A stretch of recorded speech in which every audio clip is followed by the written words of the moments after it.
The Awash River in Ethiopia is an essential lifeline for millions of people.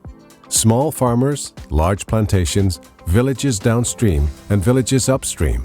With the water users' growth, the water's value becomes bigger. No water means no harvest, poverty, and hopelessness for millions. The water system in the Awash Basin, consisting of a main river with many tributaries, lakes, and reservoirs, is influenced by many factors. The growing number of water users creates scarcity and erosion, and deforestation, flooding, and drought also threaten the ecosystem of the Awash River. In the Awash Basin, the many administrative boundaries and numerous governmental institutions make the water management fragmented. This fragmentation hinders an effective approach to overcome the upstream and downstream conflicting interests. Problems in water use upstream of the river influence the situation downstream. Solving downstream problems often requires upstream interventions. So, we have one river and many water users. The growing industry upstream.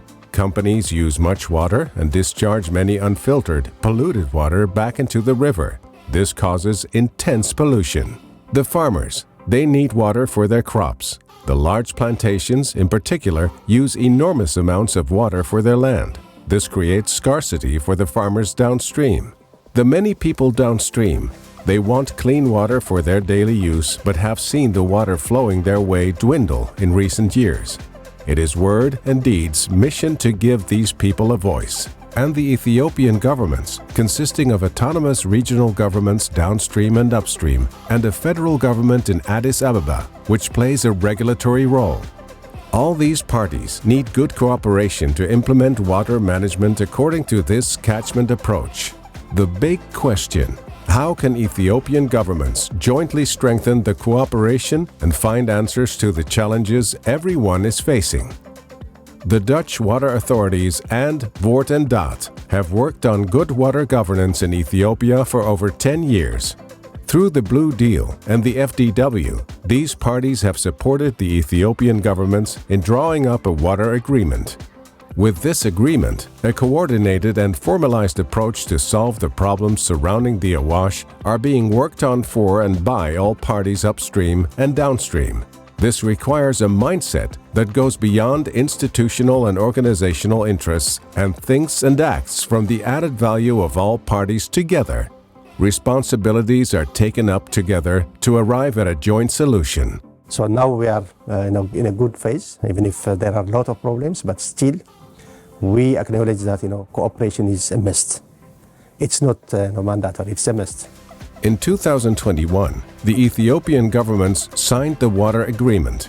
The governance structure has been further established during a work visit to the Netherlands.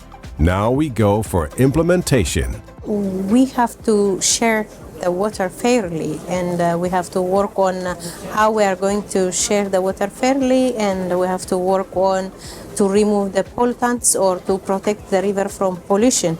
So this couldn't be alone, we can't work, the single region couldn't be, responsible, or we can't work on this alone. So we need the cooperation from the provinces or the regions that are sharing the water and from the federal government. So how can Ethiopian governments jointly find a solution for the enormous problems around the Awash River?